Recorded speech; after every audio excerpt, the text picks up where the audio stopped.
Welcome. We're so glad you can join us on this Thursday afternoon for our April 2022 Guide Pathways office hours, part of our larger spring 2022 Guide Pathways office hours series. My name is Stacy Teeters, and I am one of the Guide Pathways regional coordinators, and I'm joined in this work by my partner, Symone McDaniels. So today's time together will be around designing meaningful meetings. We'll be lucky to spotlight some of our colleagues from MiraCosta College, and we really love some of the strategic work that they've been doing this semester and last semester. This session will be really an in-depth exploration of how they've used inclusive and engaging strategies to drive campus reflection and planning process. During this session, just FYI, you'll hear the term SOAA or SOAA. That acronym stands for the Scale of Adoption Assessment. For the past several years, this SOAA tool has been used by part of our state or as our state planning process for Guide Pathways redesign. While we will be focusing on talking about this particular tool and this particular process, what we're really focused on is how this team went about making their planning process inclusive and meaningful. And that approach on and focusing on equitable process is something that we think is transferable to all types of different work efforts that you might engage in.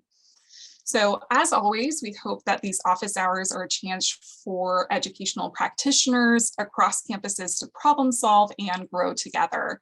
Each office hour session is designed to dive into the specific problems of practice, and we take the chance to highlight wonderful work happening in the region or elsewhere in the state. Just FYI, these sessions are recorded and will be sent out with additional resources, including the slide deck, the recording, and other tools after this session has been completed today, in case you want to review them or pass them along to colleagues. So with that. Thank you, Stacy, for the welcome. And like you said, thank you everyone for being here.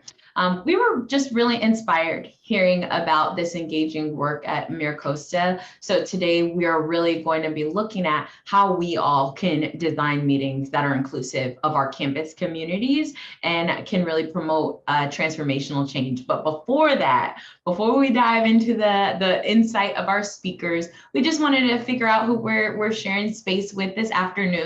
So in the chat, we're going to go ahead and drop a quick link here. I'm using a Mentimeter link. It's a digital engagement tool when you're working with an audience that you can either use your phone to scan that QR code. You can go to menti.com and put in that code on the screen, or you can just click the link in the chat to answer who you are, what area or division that you work in is going to be the first question. So let us know who's in the room.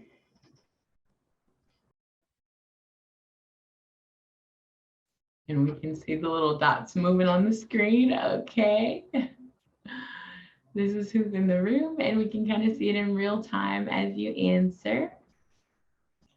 All right, we've got plenty of folks in student services, which is lovely. We've got some instructional folks, some institutional research and effectiveness folks. Lovely. So we welcome you. It just kind of helps us as speakers to know who's in the room. We'll get maybe one more second to answer here, just who's joining us today. If you're just hopping in, we're using Mentimeter to answer who is in the room. And then next, let us know what area that you work in. Are you a classified professional in student services or in instruction, or in another area? Are you, what type of faculty are you? Are you library faculty, part-time faculty? Where you at? We've got some counseling faculty. Okay, counselors. We got some guided pathways leads. Lovely. We'll just give you one more moment to add in what area do you work in. Okay, we've got a nice mix. Okay, so for our last question for now, We really wanted to have you all reflect, since this is going to be about meetings and design, reflect on the meetings that you're in. So of those meetings that you regularly attend, we're going to use the same Mentimeter link to go ahead and ask you how you feel about those meetings, how you reflect and experience those meetings. So our next question is anonymous, but we're going to ask you to rank your experience in these meetings and how you experience those spaces. So first, how often when you're in these meetings do you achieve what you hoped to achieve? How often do you learn something? How often do you feel good leaving the meeting? And then how often do you feel more connected to people as you leave? This is like a scale ranking, so it's not a zero sum type of thing, but consider, does this happen in every meeting that I go to? Maybe a few meetings that I go to, or maybe does this really not happen in my meetings? So we'll give you a moment to reflect. The results are hidden right now. So you just kind of give your answer, and then in a moment, we'll see what we all think about some of the meetings we regularly attend. We've got about 6 responses. We're going to give y'all a little minute to put in a few more responses on how you feel about the meetings that you regularly attend and the meeting spaces that you're in.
Okay, we got a few more responses in. Let's go ahead and share the results here. Okay. So it looks like most often we're able to achieve something or what we hope to achieve, like, some of that time, but maybe we're not learning something as much as we could in many of these meeting spaces. Maybe we're not always feeling like, okay, that was good. I feel good leaving this meeting. And maybe there's not a ton of opportunity to connect with other people that, we work alongside. So thank you. We appreciate, that the answers and the honesty and reflection. We're hopeful that today we'll use this time and the insights from MiraCosta being spotlighted to help really inspire all of us about how we're designing meetings for transformational change. So we can, Stacy, if you'd like to introduce our featured guests today. Yes, we're doing this one a little differently because unfortunately one of our featured guests could not be synchronously here with us today, though we are very fortunate to be joined by Luke Lara, who's the Academic Senate President and Guide Pathways Faculty Lead and Counseling Faculty Member at MiraCosta College. But Zhenya is on a well-deserved break this week, but she really wanted to make sure that she could contribute to this as well. And they're part of a larger tri-chair team, which includes Tao Ha, who is the Guide Pathways instructional faculty member. Zhenya, in her role, is the Guide Pathways lead, administrator lead, as well as a dean of instructional services at the college. So today through the session, we're going to be popping in and out of an interview that we did with them.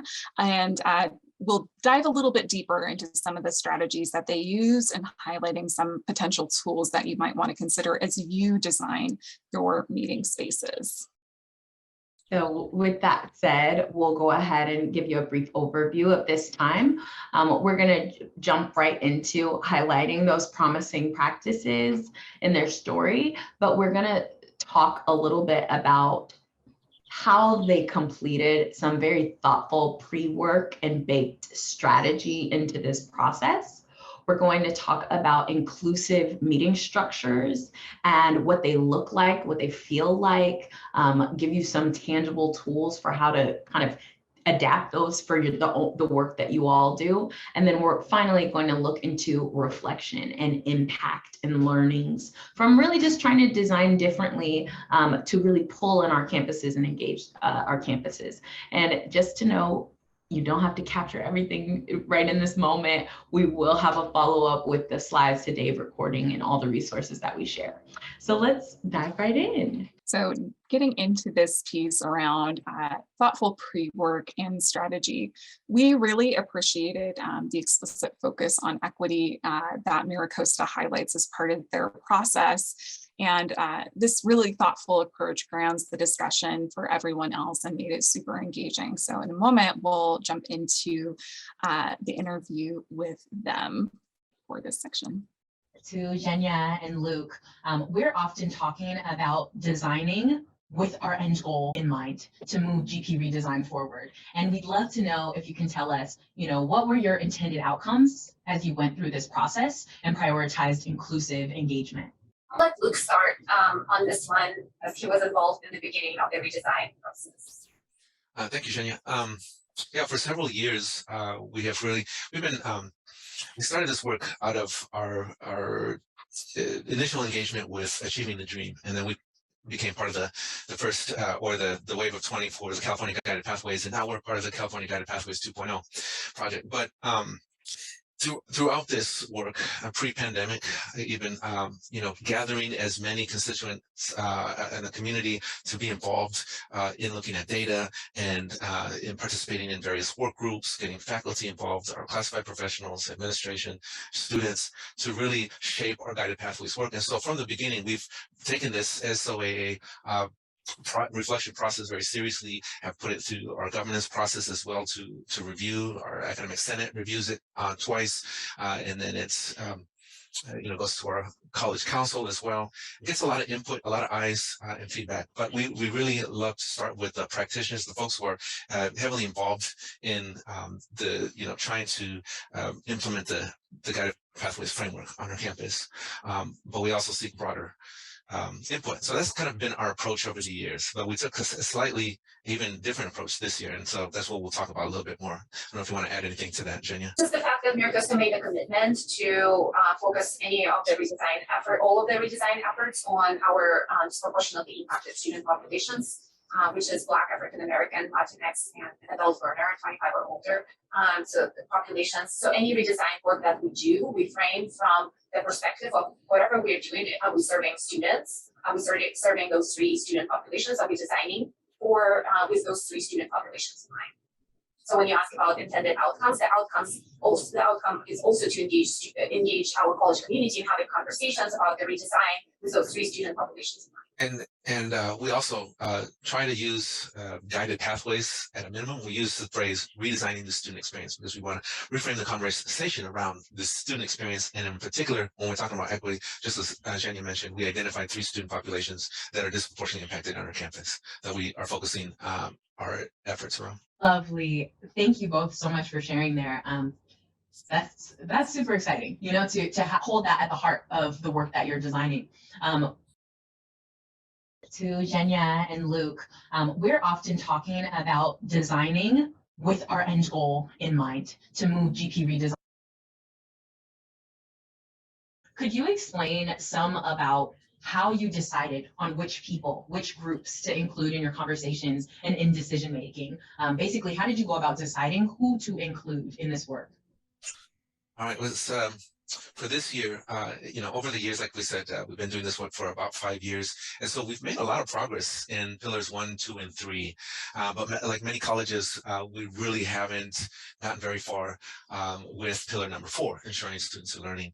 And so we thought, well, also with the pandemic and COVID and everybody being remote for mostly the last 2 years, we felt like we had lost some of that momentum we had in the earlier years around these conversations, around the reflection in the work groups and all this stuff, that we thought, well, how, aside from professional learning opportunities that we might provide for faculty around the pillar 4, how can we begin to institutionalize some of these things? And in the process of having a conversation with our California Guided Pathways 2.0 coach, Kay McClenny, she helped us come up with a strategy. And the strategy was, let's look at those places where we institutionalize things, right? Our governance committees that have, that create policy procedures around resource allocation, curriculum development, student learning outcomes, right? Education policies. And so we in October had an initial meeting with the faculty chairs as well as administrative chairs of some of these committees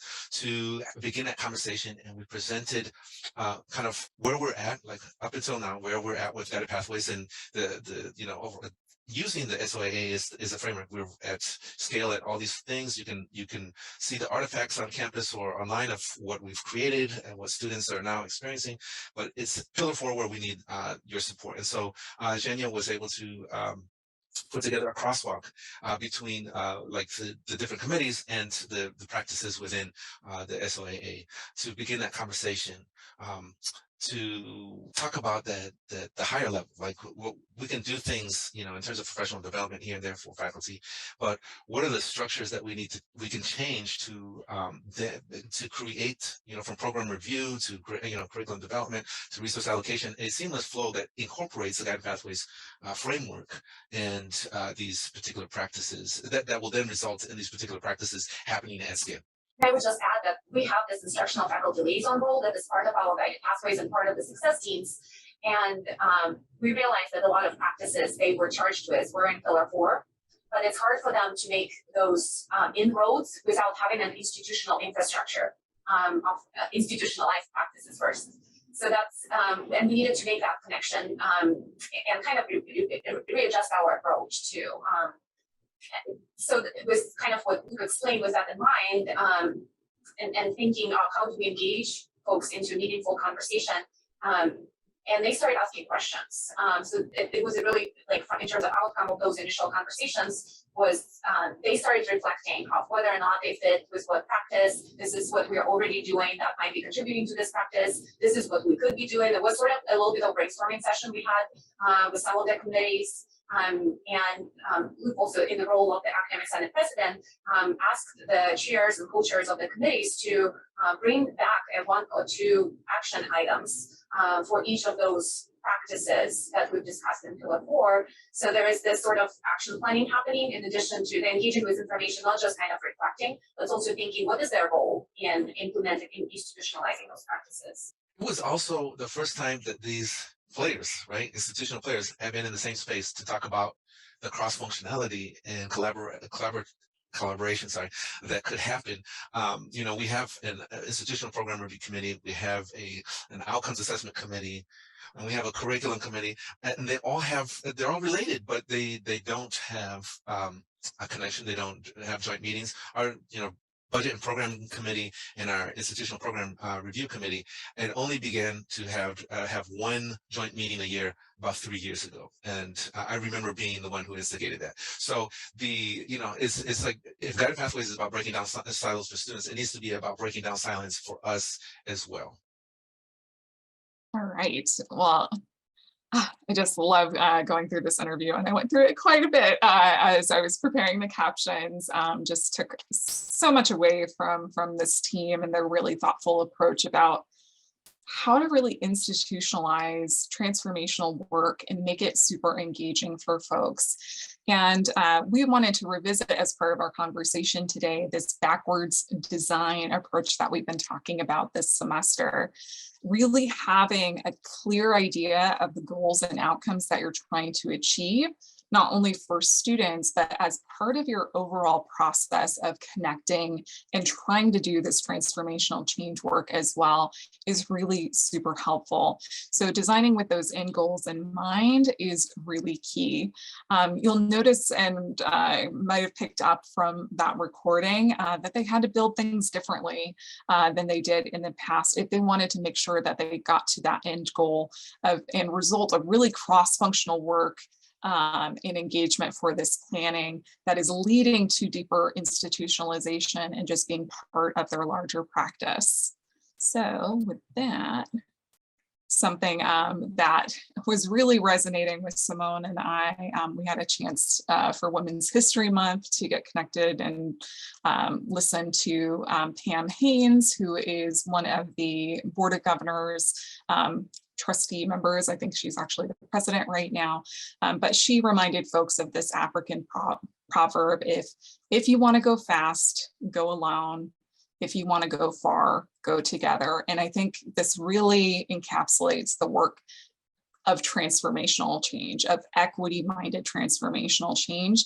It's going to be something that we need to do in collective action together. It cannot be just one person.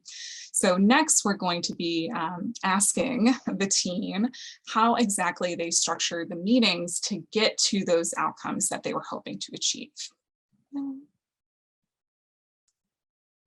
This question. So once we had those outcomes in mind that we talked about earlier and got all of these folks to the table, what was the strategy for that engagement? I think we've kind of touched on some of the pieces, but other kind of reflections around the process that you did to be able to facilitate those discussions in a meaningful way. So every year when we look at our scale of adoption assessment, like Luke mentioned, it is embedded in our kind of procedures that every year, scale of adoption assessment goes to the academic senate for review and our administrative council and other committees. And it's usually sort of a one-way.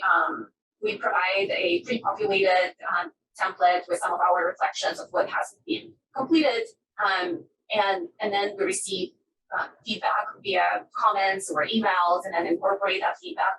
What often happens is there is a really good idea, but we don't have any context for that idea, and it hasn't been vetted, hasn't really churned into a more thoughtful idea. So it's hard to just put it in the scale of adoption assessment without having a meaningful conversation and involving others in that conversation.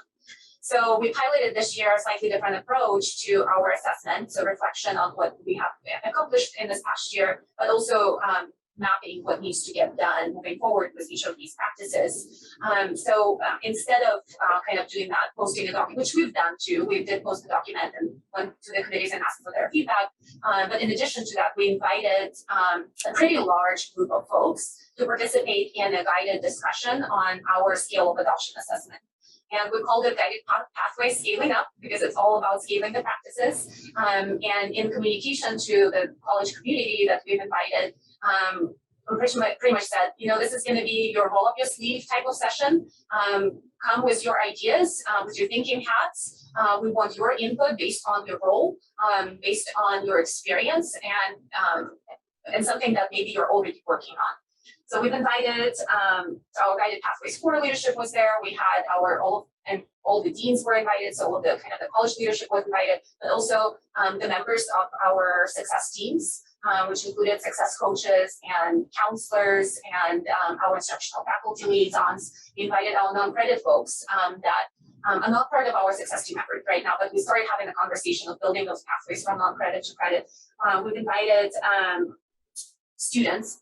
We really wanted students in each of the breakout spaces so that we could have student voice right there.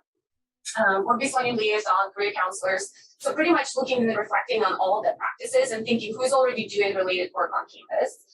So it's kind of more purposeful, as well as those chairs and co-chairs from the governance committees to be part of that pillar board discussion. So it was more, the format was a 2-hour Zoom meeting with breakouts that took the majority of the time, where folks were given more of a kind of a guided document with questions. We changed kind of prompts a little bit. We had to change the language. If you have been looking at the scale of adoption assessment that comes from the chancellor's office, probably seen there's some deficit-minded language still in there, and the way that even equity questions are framed that well, that way We've done some kind of work on changing the questions. I crosswalked each equity question for each of the big pillar areas to specific practice. So we could have a very kind of focused conversation. We start discussion about each practice in the breakout room, what the practice says, what are the equity considerations for this practice, and then at MiraCosta, what have we done to implement this practice and implement this practice equitably? So kind of the reflection piece on the last year's efforts, and then what do we still need to do to move this practice at scale, to implement this practice at scale, or move from either non-systematic to planning to scale, right? So incremental steps, but do that with equity in mind. So it was interesting that in some of those spaces, the discussion happened around the fact that, oh, we've implemented this practice and we rated ourselves at scale last year, but have we actually done it with equity in mind? Have we done it intentionally for equity? So what are some of the actual steps then that are necessary to change that?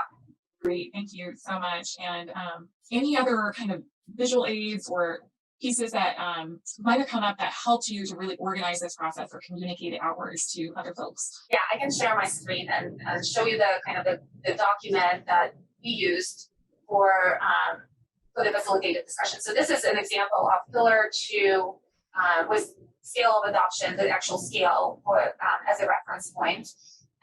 So we introduced the practice.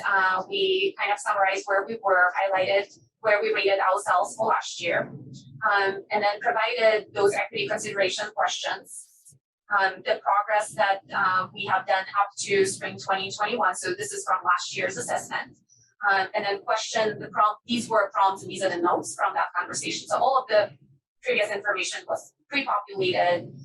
This is new information that came out of discussion within the breakout. So we had a facilitator for each of the breakouts, and they were prompting the group to reflect on these 2 questions. So one was what additional progress has been made in the last 12 months, and then the second one, what steps can be taken toward implementing this practice at scale, and who can lead this implementation? And then we continued on, right? So for each of the practices, we did kind of the same template that captured the notes. And we do this a lot. We use Google Docs and have folks contribute notes real time. So we share the links and they're editable. So even later after the discussion, all the participants have access to the shared documents. So much, yeah. We really enjoyed seeing the breakdown of how someone might design the inclusive technology. So even just walking through what Zhenya outlined, some things that really called out to us for like inclusive design, we're just providing the terms and defining them clearly up front so that folks didn't have to spend time figuring out like, what am I being asked to do? What are we talking about here? Even down to like the invitation to join, to let them know, okay, this is collaborative. This is not a meeting where, I might or have to put a little bit of something in. I'm actually being directly told, hey, come ready to give your input. We also really appreciated how students were prioritized in those breakout rooms. And so it's the idea we talk about like getting student voice, but taking out maybe the middle people that come in between the institution and the student voice. So why can't students just directly input on our documents to tell us what they're thinking about in these areas? And then that openness to kind of reevaluate. We thought we'd made progress in this area. We can share the progress, but what else, continually kind of pushing yourself and providing that adequate time. So we might say we want community engagement, but if we make most of the meeting about presentation and not a lot where the community gets to have discussion and give the input, then we're not really prioritizing for full inclusive engagement. We're saying that, but we're not doing that. So the fact that their time schedule reflected that, and then also giving folks some agency around what pillar to choose to work on that aligns with your work and aligns with your interest. And so we see all these kind of characteristics of the inclusive meeting structure where you have your own personal agency, including students, to engage and give that feedback. There is collaboration and space for discussion. There's transparency, so you can see what other folks are writing, maybe in these different pillars. The technology tools are prepped and ready because the pre-work is thoughtful. She mentioned removal of kind of deficit-minded language, so that as you bring students into the space, as you bring folks into the space, you're thinking about what you're saying to them to invite them to engage with you, as opposed to maybe being off-putting immediately as you're asking for something. And then creating the time management approach, all pointing to one goal. We want our community engaged. We want to hear your voice. We want you here. And so we appreciated this as an example that might be helpful as you're figuring out, how do I design to get to that community engagement end result? Yeah, we really love the design of the meeting and wanted to touch on a little bit of how you might design something for your own work using what we call process outcomes. So we often think of meetings or assignments and classes, appointments. We consider what we want people to achieve, of course. And oftentimes, most of the time, we're also really concerned about what we want people to learn. What we often miss are these other pieces of how we want folks to feel and how we want people to be connected, whether it's students to us, students to other students, ourselves to one another. What can we kind of do to promote that as well? So these are, these first two are more of those traditional outcomes, and we call them kind of system and cognitive outcomes. What kind of things are they really entailing? Those are those deliverables from the meetings, things that you have decided on, you're moving forward, work products. But also you can think of too in terms of achievement, momentum, and success markers. And then also the development of knowledge, skills, and abilities, of course, through doing these different types of gathering and work.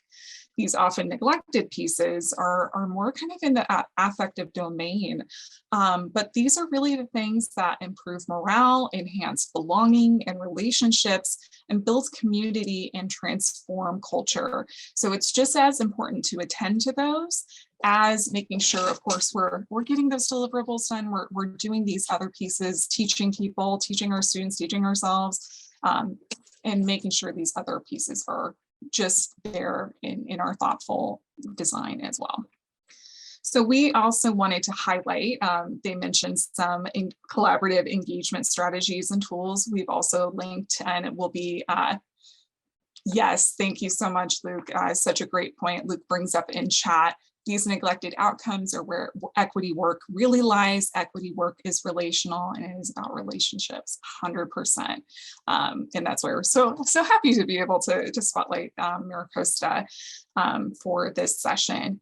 But Symone and I, thinking through this session today, really also wanted to provide you all with a tool to think of what types of different contributions are we asking folks to bring? Are there particular times when it benefits us to have things anonymous to protect the identity of the people submitting those responses so that they can feel free and open and not necessarily feel like they're going to get attacked by trying to bring ideas forward? So there's certain spaces that you need anonymity to really foster these really cool ideas and things that you're doing.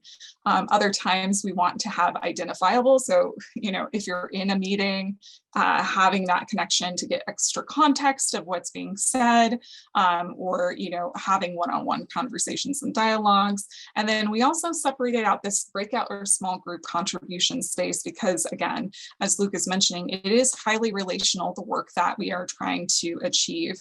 But we took that and kind of broke it down by these engagement goals. So the community building aspect piece of what you could be doing with engagement tools. There's also the brainstorming piece when you're early in that backwards design process, the freedom dreaming element piece of it, exploring challenges, those types of things. And then, of course, you have the feedback loops as you're going through the process to continue to add to ideas being shared and final decision making. So it's a lot of text on the screen, and we will not be going through all of these, but you can kind of take a sampling here of Google Docs will be really great. The comment feature in Google Docs is really helpful for feedback loops, for example. Small breakout rooms of dyads or triads in Zoom is really helpful to create community connection early on. word clouds. They're anonymous, but they can be used as a community builder. When you get to decision making, you can do ranked choice voting and things like Mentimeter or Poll Everywhere to kind of help you get a sense of how your group wants to move forward. So this is just a thought exercise that Symone and I took on in preparation for this meeting, but we hope this tool might be helpful for you as you're thinking through what design stage you're in and what you are hoping to accomplish. Absolutely. We're hoping you can borrow from it, as you're thinking about planning your meetings. Why not? We borrowed in this meeting from MiraCosta's example and actually took one of the questions that spotlighted in the video. So in a moment, we're going to go ahead and drop one more Mentimeter link, and we'd love for you all to really answer what's needed at your institution to move the needle for equity. This was one of the questions that they asked the cross-functional group that gathered for the SOAA planning. And it's like, how much could our campuses potentially grow if this is just a part of our processes and our meetings, that we're going to everybody, because great ideas can come from anybody that is experiencing our institutions. But if we just made that a part of our processes, what is it that needs to change? What might move the needle for us on equity? And just opened up who can answer that for us and brought that really transparent process. So you've got a Mentimeter link. This is anonymous. And just thinking about what your campus or your institution needs for equity, what might move the needle? We'll give you a minute to think about it and then contribute.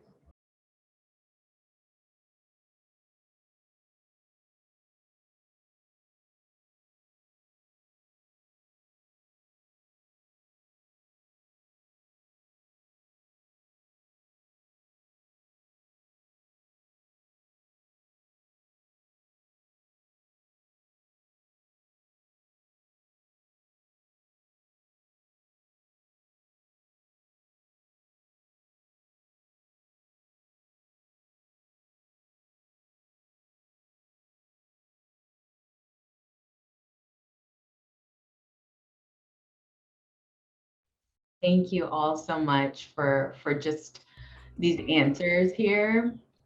I think we're gonna move forward, even though these are such good answers.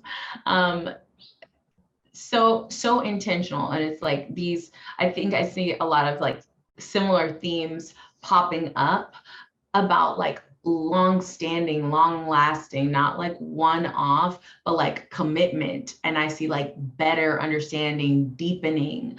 I continue to see like targeted, regular, ongoing, those pieces, because we all understand like lasting and transformational change takes effort, takes deep effort on many layers. And like Luke was saying, it is relational, so what we invest into this work isn't going to just benefit like our little pocket. He talked about de-siloing for our students, but also de-siloing for each other.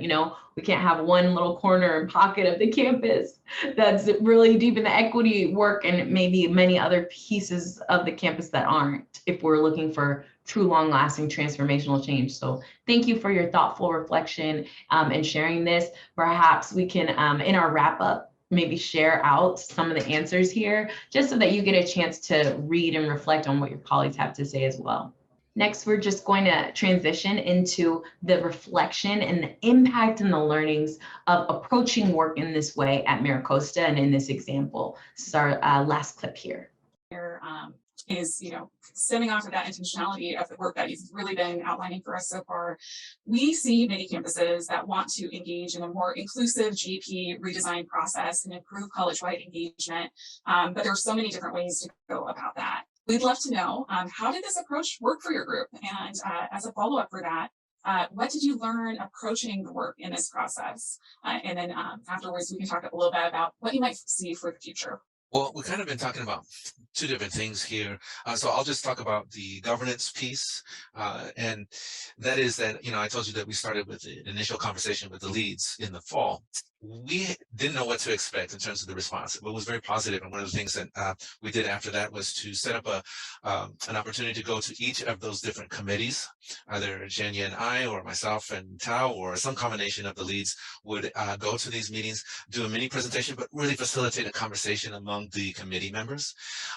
So that was great. I would definitely encourage us to do that, maybe even on an annual basis. But one thing we didn't start doing right away is we mentioned that we are asking them to come up with 1 or 2 action items. We didn't start with that approach because we didn't know how the response would be, but at the same time, it does seem a bit overwhelming.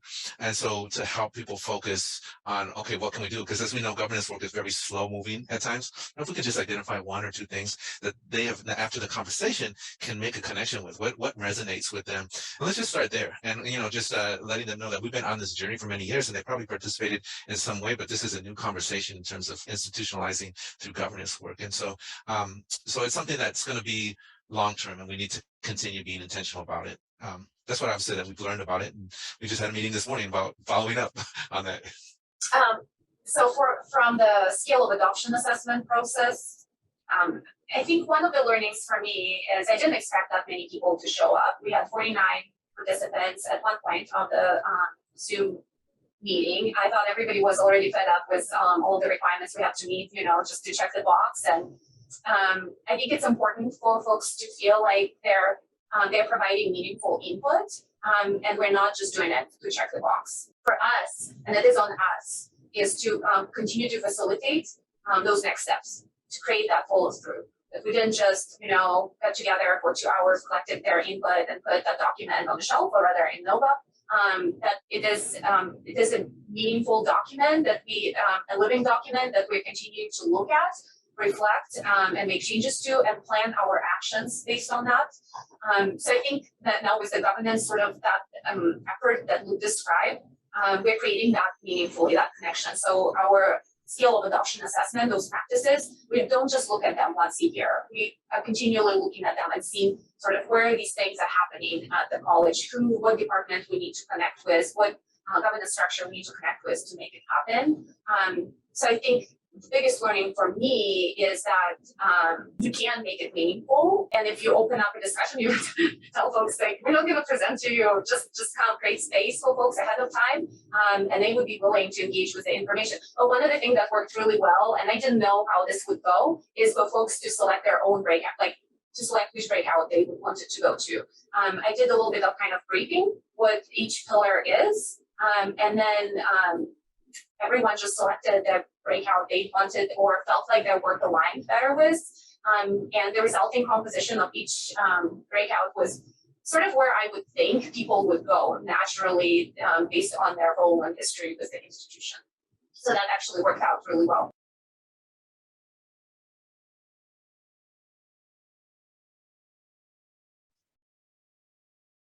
Awesome.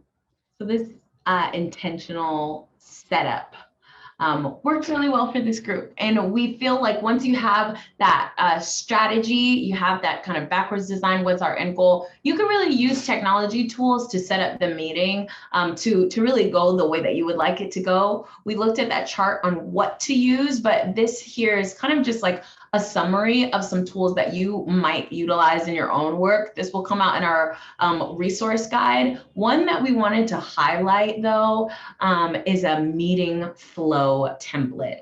So Stacy, maybe you can take us to like a quick walkthrough of how you intentionally create a meeting workflow and arc for this type of intentional backwards design informed equity work. Yes, thank you, Symone. And why do we keep bringing up the backwards design piece, right? Because it does really matter. If we make sure to make this successful, we're starting with the ends in mind, even with the process outcomes that we want for meetings, not only just the student-facing redesign work, but what do we need to accomplish through the process that we're going through together. So start with that end in the mind for what needs to be accomplished by that last meeting. This is just an example of what some of those things might need to happen in that wrap-up meeting, right?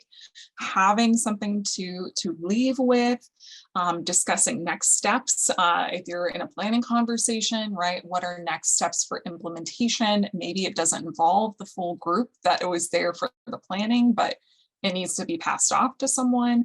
And importantly, right, you're still trying to build in pieces that get to those often neglected meeting outcomes of feeling and connectedness. So make sure to celebrate the work, right, that you have all undergone together as a required outcome of that particular meeting for your end meeting.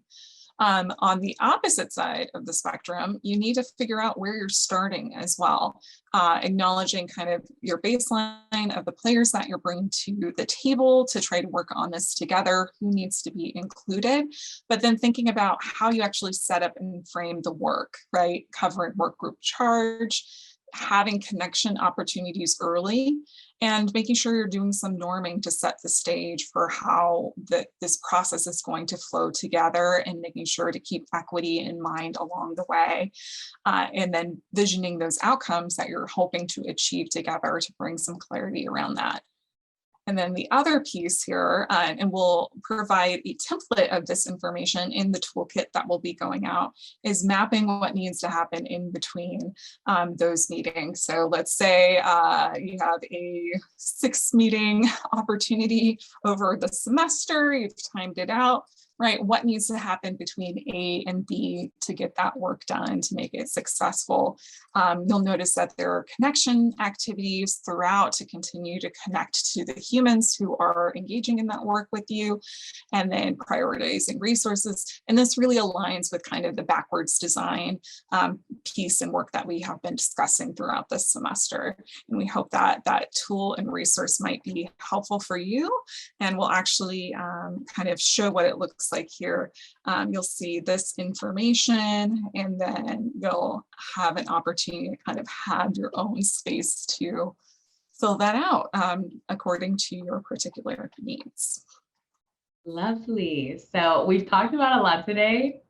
We've talked about affective as well as like cognitive outcomes. We've talked about inclusive structures, pre-work, strategy, backwards design, meeting flow. And we really want to know, as you kind of move through this time together today, if anything, what parts of this have resonated with you? You know, we talked about how we typically feel leaving meetings, and we hope that some of these tools might kind of click, or you might think, oh, we need to use that. We need to incorporate that. Maybe that'll be useful. So just take a minute and reflect and let us know what strategies resonated with you as you think about designing or participating in meaningful meetings in the future.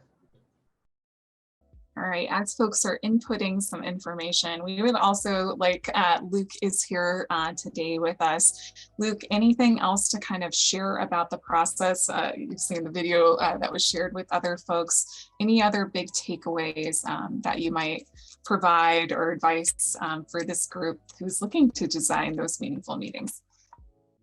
Yeah, I would just say that Zoom has presented a lot of challenges, and we do look forward to coming back in person. But even when we were back in person, we didn't get it right. Like I said, we were 5 years into this, and it wasn't until the second year that I was working on this, I read a book over the summer, and looking at my shelf to see, oh, The Culture Code by Daniel Coyle. And then I saw, that talked about what do design teams need that are different than other types of teams. And so there were 3 takeaways from that like stuck with me. And then I saw Dr.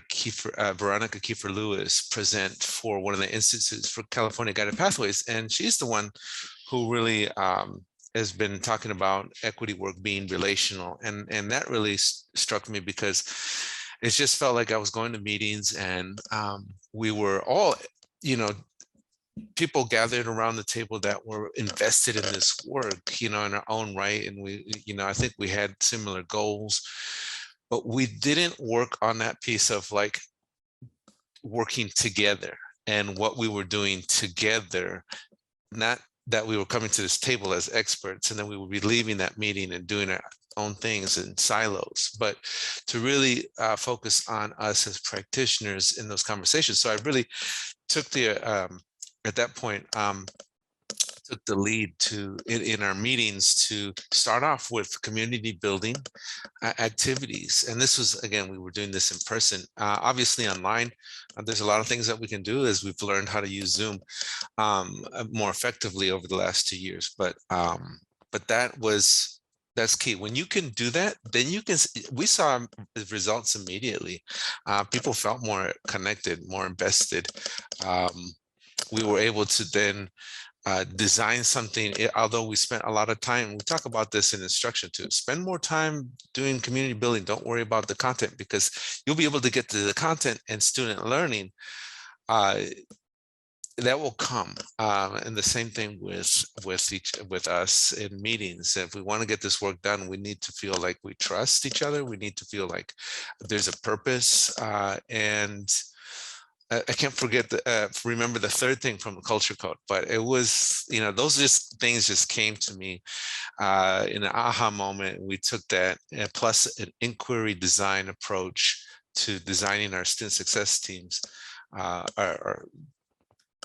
I think that was a magical moment, but then COVID hit. And so then we had to relearn how to do this in this virtual space, so that's all I'll say for now. Yes, thank you so much, Luke. We're just so happy to be able to connect with you and Zhenya and learn more about your process. And the culture, right, is really where transformation work needs to happen to change things moving forward. As we're coming on to the top of the hour, we just wanted to provide reminders for a few resources. Our San Diego Imperial Guide Pathways Resource Guide is where the new toolkit will be created following this session. So we'll link to that in chat for you. Make sure to bookmark that. We're always updating that information with more tools and helpful resources for everyone. And then, of course, we want to do a huge shout out for our last Spring 2022 Guide Pathways Office Hour, which will be happening next month on Thursday, the 19th of May, and we'll be spotlighting work that's been happening at San Diego College of Continuing Education, which also fits along this larger theme of how to make transformational change actually happen. We know a lot of the student-facing redesign work, we have examples to point to, but how do you make that happen on our campuses with the people who need to be part of that? Of course, if you're not yet, please sign up for our listserv. It's the best way to stay connected for updates and information. And we also just wanted to quickly wrap with some announcements, including the regional change convenings. We had our first one last week, but there are 2 more. So that there's one happening this Friday and one happening not next Friday, but Friday, May 6th. Apologies there. May 6th will be the last one, and Symone and I will be around helping out with those. Highly suggest you bring a team to that. We got very positive feedback. System webinars will be coming up as well for the larger CEO monthly webinar, as well as this continued equitable recovery and action series. So with that, that brings us to the end of our formal office hour together. Thank you again, Luke and Zhenya and Tao, who've been doing this amazing work at MiraCosta College around not only redesigning the student experience, but redesigning the experience of what it means to work and be a colleague at MiraCosta College, and to work in equitable ways that are really going to move the needle for students in the community. Thank you. And look, Scout appreciates it too. Thank you all so much. Have a wonderful rest of your day. Thanks, Luke.